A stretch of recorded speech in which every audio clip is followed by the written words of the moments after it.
4 vite nga nisja e kësaj lufte, si do ta cilësoj ose cili është për ty bilanci strategjik i saj?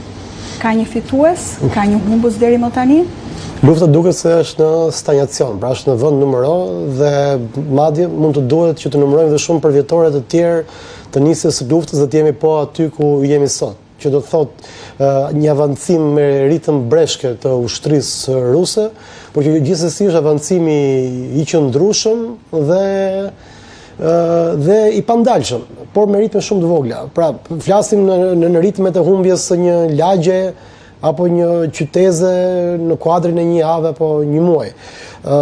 Kjo nuk besoj se është vetëm çështje dobësie e Rusisë. Për shembull, Rusia ka një avantazh të krahasuar me Ukrainën për sa i takon infantrisë, pra këmbësërisë, që do të thotë për një ushtar ukrainas ka 20 ushtar rus. Por Ukraina e ka kompensuar këtë duke futur në lojë luftën e droneve. Që lufta e droneve mund komandohet edhe nga divani apo nga struktura të bunkerizuara mbrojtëse ukrainase, edhe me këtë ka kompensuar disi atë dobësinë që ka për sa i takon këmbësërisë.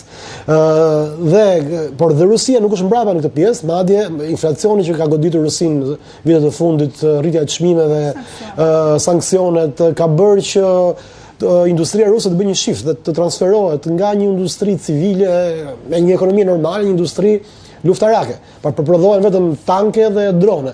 Madje po flitet që ka dhe drone të sofistikuar të tilla ruse që fluturojnë mbi trupat këmbësore dhe madje detonohen në tokë si mina për të më pas shpërthyer dhe të vrarë ushtarët e Ukrainës.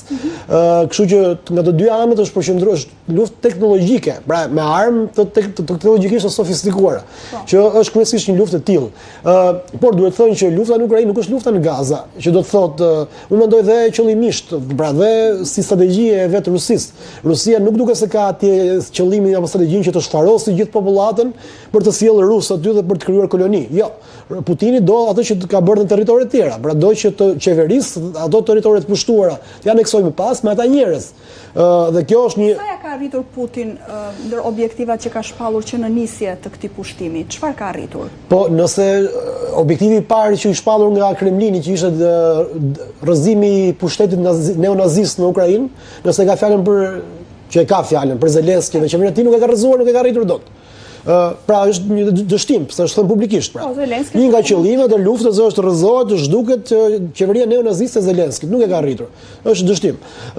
Tjetra, ka synon që të marrë një xhep të tërë territori në kufirin lindor të Ukrainës, që më pas atë territor ta përdorë si një astëk mbrojtës e shprehur publikisht ndaj vendeve të NATO-s, por që këtu brenda përzihen dhe Orex apo megalomanita e Putinit për të rizgjuar të Rusinë të madhe të ëndrave të tij. Pra, brenda elementëve mbrojtës ka patjetër dhe Orexe gjeostrategjike, aneksuese, pushtuese brenda Putinit, nuk është një ëngjëll. Këtë besoj biem dakord. Por në terren kjo luftë mund të zgjasë pafundësisht. Po thoya pak më parë që unë po shija dje një reportazh të ushtarëve ukrainës të gjymtuar, të cilët fatkeqësisht në frontin e luftës kishin mbetur pa duar apo pa këmbë, po ishin në një spital me ngjyra, me psikolog, me mjek që kujdeseshin për ta. Spitali nuk prekej, nuk bombardoi, e imagjinoni të situatë në Gaza e pamundur. Pra dua të them, është një luftë e ndryshme, është një luftë më konvencionale, është një luftë më ushtarake dhe nuk është një genocid si ai që ka ndodhur në Gaza. Pra një shfarosje popullsisë me synim final të pastrimin e atij territori për të cilë koloni të reja dhe për të aneksuar, për të bashkuar Izraelit. Po cili ishte pra qëllimi i Putinit? Në nisje të kësaj lufte, ose çfarë kërkon Putin në Ukrainë? Narrativa duhet parë nga të dyja kahet. Pra duhet parë dhe narrativa ruse dhe narrativa jonë e vendeve të perëndimit. Pra ne themi që Putini është një diktator që do gjen pretekste për të pushtuar territoret e reja dhe mbas Ukrainës, nëse lihet Ukraina e vetmuar, mbas Ukrainës do jetë në kufi me vendet e NATO-s dhe do kenë radhën ato. Ai nuk do të ndalet ose më saktë Putini teston.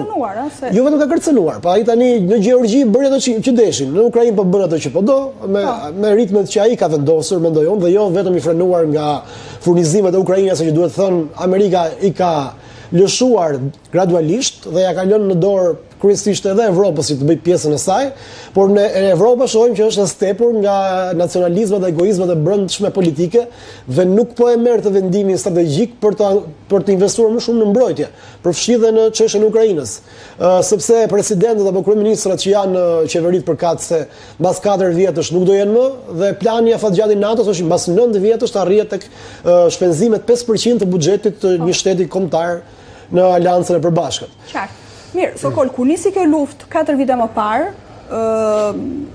le të themi probabiliteti më i madh ishte që Ukraina të humbiste.